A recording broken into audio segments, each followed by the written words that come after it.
Admiral of the fleet's 5 stars, flying above the Pacific Naval Headquarters at Guam, are ready to follow Admiral Nimitz, left, about to set out for the conquest of Okinawa. Coming aboard the flagship of Task Force 58 is Admiral Mitcher, scourge of the enemy in waters about Japan. 1,400 ships get underway, and the invasion forces aboard cast worry aside for the moment and beat a tune out on the old squeeze box, while Ernie Pyle, left, watches a fast-stepping jitterbug run up a little hot rug cutting for the biggest invasion fleet ever assembled in the Pacific. And if you're going to visit a foreign country, you've got to have native dough.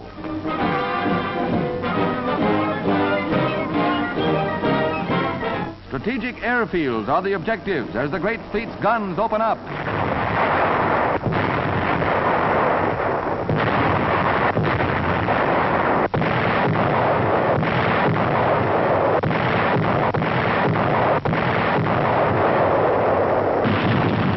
Terrific rocket barrages level shore defenses.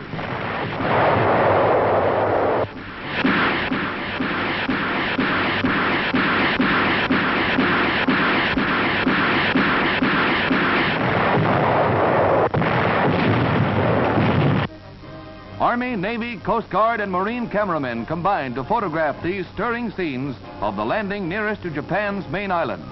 Kyushu is only 360-odd miles away. Little resistance was encountered by the first troops ashore, but sporadic sniper fire was met. Pillboxes cleaned out with grenades. While little Jap resistance was met at first, enemy defense grew stronger near Naha, the capital. Forts similar to this met our troops. Thousands of civilians willingly gave up to the Yanks. Miserable and undernourished, they at first wondered at the treatment they would receive from the Yanks, but fear soon vanished. With the latest defeat of the Jap fleet and Air Force, Okinawa's fate is sealed.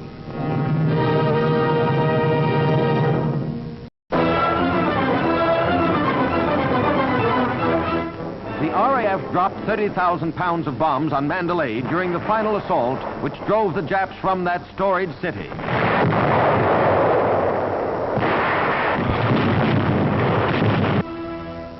The city of pagodas was subjected to a 12-day siege, which blasted the Japs from their defenses.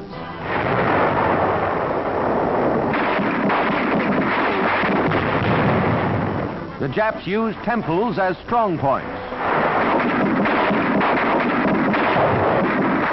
In the taking of Mandalay, British and Indian troops cut the Burma Peninsula in two, isolating Japs to the south.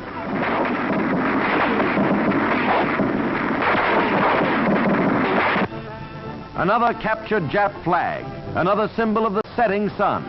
It took concentrated shelling to crash the walled city on Dufferin Hill. The Japs held out here for days before the first stunned and blindfolded prisoners were removed.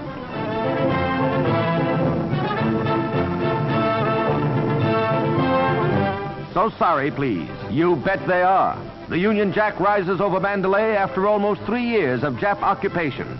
Another step toward the crushing of Japan.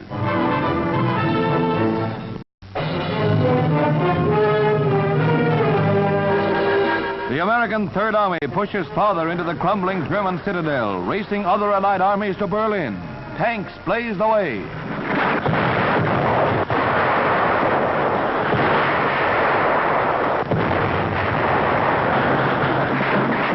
German prisoners, hunched over to avoid fire from their own troops, are rushed to safer areas in the rear. Bag after bag of prisoners have been taken, 1,500 in this group alone. Prisoner of war camps on German soil, but for Germans only. There is no pause for the Third Army as it overruns the Reich.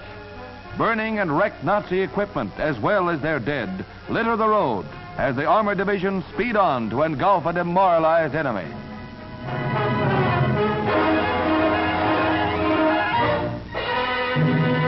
For the first time, Signal Corps cameras picture actual rocket attacks on the European front. Multi-bank firing units have given valuable support to our artillery. Highly mobile, they're quickly set up and sighted. The Weapons are fired from a remote control box, safe from the blasts.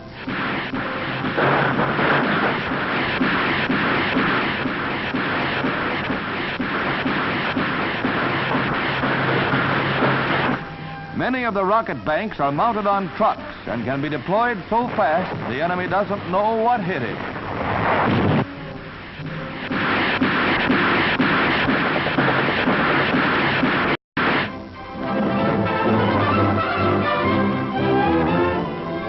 As the San Francisco Security Conference nears, Secretary Stettinius confers with Big Four delegates, including Soviet Ambassador Gromyko, Lord Halifax of Great Britain, and Dr. Wei, Chinese ambassador. The group engaged in informal preliminary discussions. Assistant Secretary Archibald MacLeish tells why America not only wants peace, but must have peace. Peace has always been the policy of the American people. Peace is now the necessity of the American people.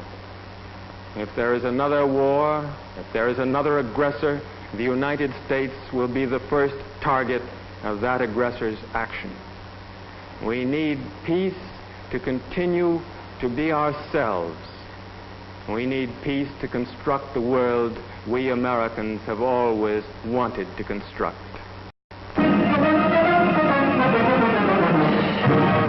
When the wounded vets down in Georgia receive golf instruction from Lord Byron Nelson, everything is copacetic until they try it themselves.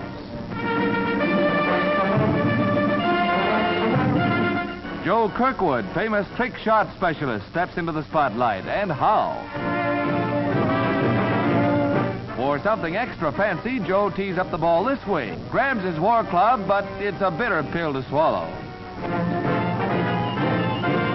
Things are different in the second round as Joe whacks it, and he'll take no lip from Mr. In-Between. But for the Grand Slam, Joe winds up the shenanigans. It may not be golf, but it's very far from it.